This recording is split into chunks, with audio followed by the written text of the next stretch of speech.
You are about to step into a brave new world of power, performance, and productivity made possible by the new Commodore Amiga 500 home computer. Sit back and get set for the ride of your life. I am the Commodore Amiga 500. I am the ultimate home computer. So easy to use, with powers and abilities far beyond anything you may have ever experienced before. I am dazzling graphics and animation, a home office productivity wonder. I am extraordinary home video production and special effects, a versatile composer of thought as well as music. I am arcade quality games in stereo, a teacher of fact and a teller of tales. I am 512,000 bytes of pure power, expandable to 1 full megabyte of internal memory. I am the mighty Motorola 68000 microprocessor, a built-in 3.5-inch disk drive, and a floating keyboard with 10 function keys and a numeric keypad. Versatile, easy-to-use menus and pull-down windows make me adaptable to virtually every goal and aspect of your life. At the touch of a button, at the click of a mouse, I am yours to command and control at a price you can afford. I am everything you ever thought possible and impossible in a home computer. And now, you can be everything that I am. Hey, what's up YouTube? It's James and welcome back to another episode of Vintage Tech Junkie. As you can see, we're on a little trip today, so I'm going to be taking you along for the ride.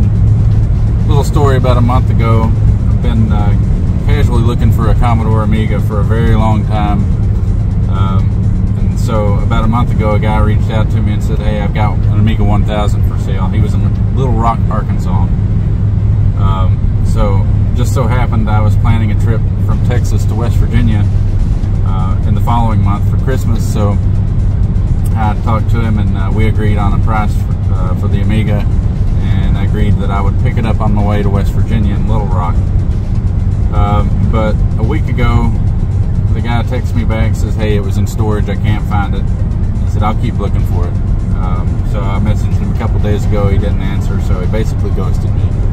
So I was pretty disappointed, but the Vintage Tech Santa came through and looked on Facebook Marketplace, and lo and behold, nowhere between Texas and eastern Tennessee could I find an Amiga.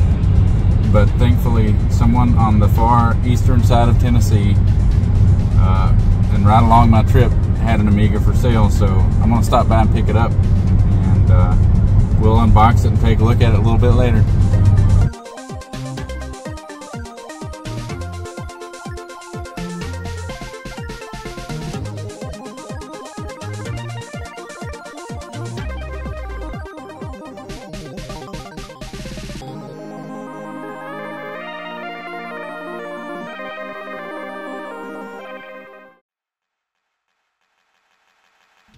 So as you can see, I was successful in picking up the Amiga.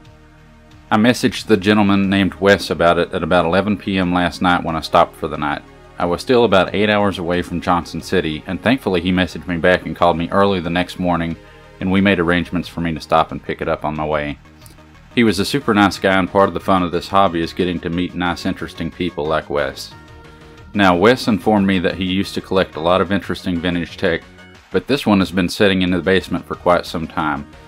As much as I'm tempted to get this thing straight out of the box and plug it in, this unit is untested, and I want to make sure that no batteries or caps are leaking on the motherboard before I apply power to it, so to minimize the risk of damaging it further. In order to do that, we'll need to disassemble the computer and visually inspect it.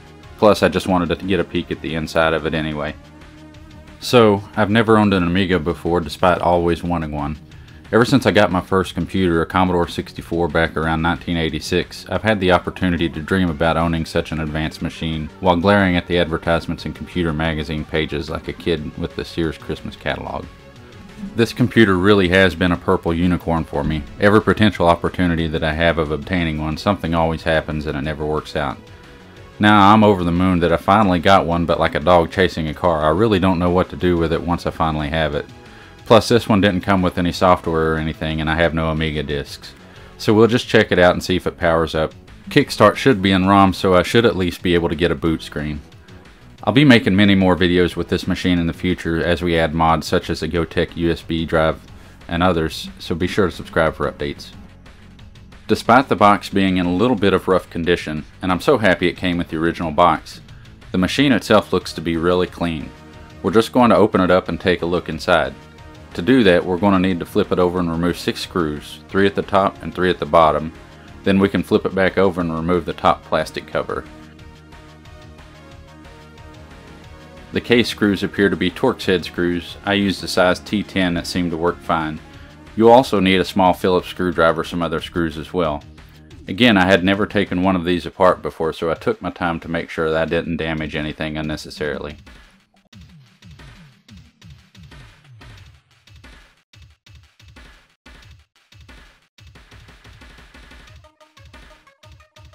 Then we can remove the keyboard, which just floats in place apparently, by removing the ground strap with the screw and disconnecting the connector at the motherboard. This is where you'll need your small Phillips screwdriver. Make sure to use a screwdriver that fits the screw properly so as not to round off the head of the screw. Now, I normally would remove everything and give it all a good cleaning before we put it all back together, but I'm not at my home workshop and I really just want to check this machine out.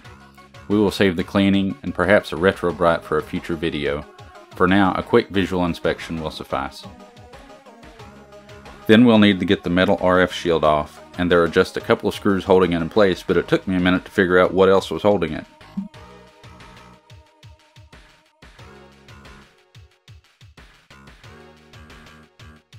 Again, I was really taking my time to see how this came apart, not tugging too hard on anything and looking for screws I might have missed.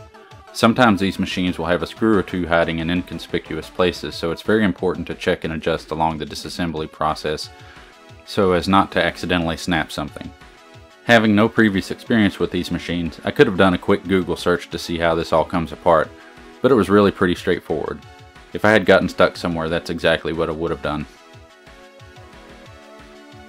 It just takes a little patience, and if I had taken some time to really inspect the RF shield, it was pretty obvious that there are bent metal tabs holding it together.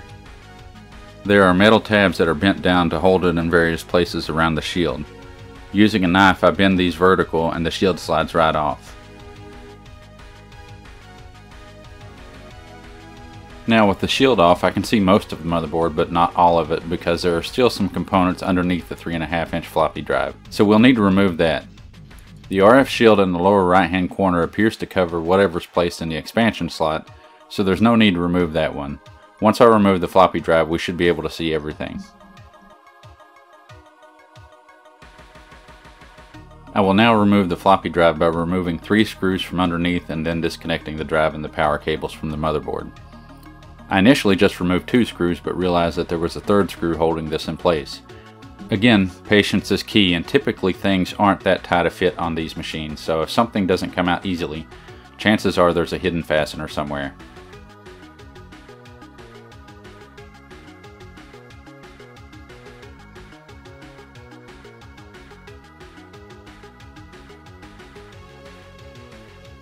Once I removed that 3rd screw and disconnected the cables, the floppy drive lifted right out of the machine. With cables, you also really want to take care not to pull on the wires too much whenever possible. It's easy to sometimes pull a wire right out of the socket of the connector if you're not careful. The floppy drive cable is a pretty standard cable and it's made to be tugged on a bit. Take care to pull gently so not to damage the connector or the motherboard. Too much force can flex the board and cause broken traces or cause solder joints to come loose. Now I am able to see the entire top of the motherboard. This thing is really clean. I was very surprised to see it in this condition. Now I could remove the motherboard and inspect the bottom of it, but there's really no need at this point because I just want to make sure no caps were bulging or batteries were leaking. And there clearly isn't, so we should be good. On inspecting the motherboard, I noticed some pretty interesting markings and wondered if they had any special meaning. For example, this board has B-52 Rock Lobster written on it, and I immediately recognized this as the music group the B-52s, and Rock Lobster was one of their songs. Was this a secret code passed to the Amiga disciples, or meaningless gibberish? After doing some research, I discovered that the truth was somewhere in between. These mysterious inscriptions were indeed song titles.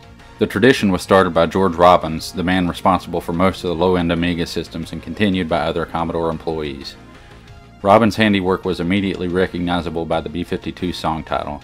His first Amiga project, the Amiga 500, was originally developed under the working title of B-52, and the trend continued to 4 subsequent models: A500 Rock Lobster, A600 Junebug, A1200 Channel Z, A590 Party Mix, the front LEDs called Fred and Wilma.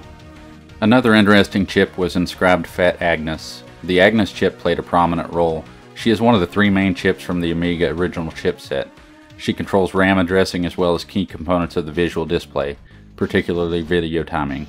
There were several versions of Agnes created over the years by Commodore. Apparently poor Agnes got called a lot of names, and most not particularly nice. It seems to depend on the size of the chip. For example, a regular Agnes is 512K, and a Fat Agnes, which is what is in this system, is a 1 megabyte chip. There's also a Super Fat Agnes, which is a 2 meg chip. But getting back to the floppy drive, since I already have the drive out of the machine, I'll go ahead and do a gentle cleaning on the drive heads to remove any dust using some isopropyl alcohol and a Q-tip, and apply a little oil to the drive since the old grease tends to get a bit sticky and could cause some problems upon using it.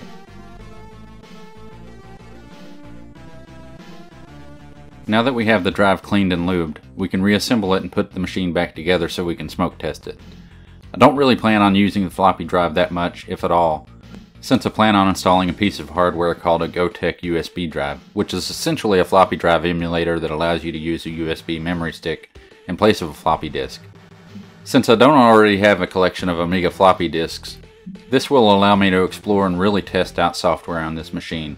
While I'm sure I'll come across some Amiga floppies at some point in the future, I don't really have any now, and this upgrade will really enhance my experience with this machine. For now though, we'll go ahead and reassemble this machine since nothing really looked out of sorts, and I think it's safe to flip the power switch. Now you may or may not be aware that early Commodore power supplies, particularly the older Commodore 64 ones, were notorious for failing and causing voltage to run high, damaging components on the computer. However, apparently the Amiga power supplies don't typically have the same issue, so we should be safe to use this one. Another interesting thing I noticed was that the Amiga power supply looks an awful lot like the Commodore 128 power supply, even has the same style connector, but they are not the same. The Commodore 128 used 5V and 9V, and the Amiga has an additional 12 volts out, so the power supplies are definitely not interchangeable.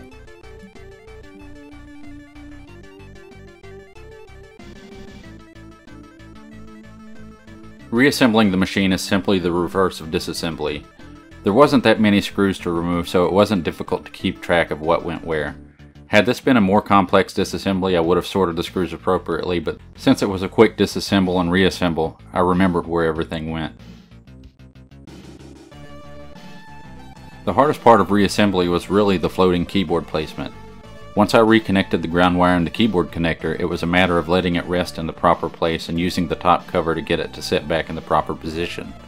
Once that happened, I could pop the 6 Torx screws back in the back of the case, taking care not to overly tighten anything and making sure nothing was in a bind, else I would risk cracking the case or something else. Overall, it went back together rather easily.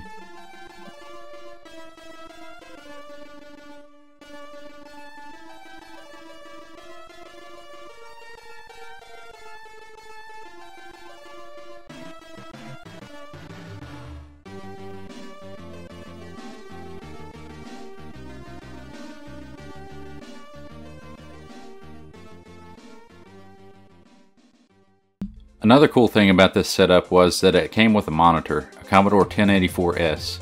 While it was a bit dusty, it was still in the original box in an almost flawless condition. The Commodore 1084 monitor was Commodore's flagship monitor, a monitor that worked with everything they produced in the late 1980s, including the Commodore 64, the Commodore 128 in both 40 and 80 column modes, the Amiga line, and Commodore CGA equipped PC clones like the Commodore Colt. The 1084 featured analog RGB to match the Amiga's output. However, it also worked with digital RGB like the IBM CGA and the Commodore 128's 80-column display, and composite video like the Commodore 64. It was really a universal monitor that worked with every Commodore computer made at that time. And not only does the 1084 work well with all Commodore computers, it even works with many non-Commodore computers, including the Apple II GS and Atari ST. It's also a popular choice for the Tandy 1000 because its .42mm dot pitch gives it a clearer display than the Tandy CM5 monitor did. Unboxing the monitor was a little bit of a challenge, but we finally got it unpacked and dusted off. Now we can get everything connected up together. Thankfully, the monitor came with the proper RGBI cable to connect to the Amiga 500. Now it's just a matter of getting everything connected up in place so we can turn it all on and see if we get a post screen. This is called a smoke test. In this context, the test is whether we get smoke or we get a working computer upon flipping the power switch. Especially with computers this old, time has a way of breaking down components and there can always be a good chance that we get smoke. However, the visual inspection leads me to believe that we should at least not get smoke, but a visual inspection cannot tell us whether this machine will work or not. That's always a gamble. So let's see what happens.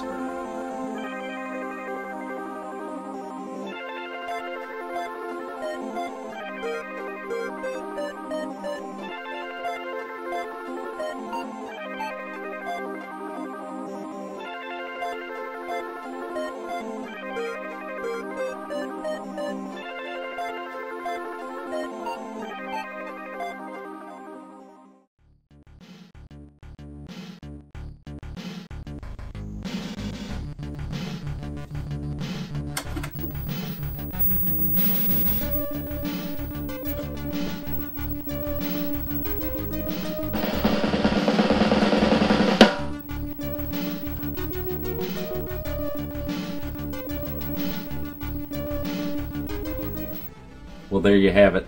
Thanks for coming on this journey with me. I really hope you enjoyed it. Be sure and like and subscribe to my videos for many more adventures with the Amiga and other vintage tech. And many thanks to Wes in Johnson City, Tennessee for the Amiga 500. Until next time,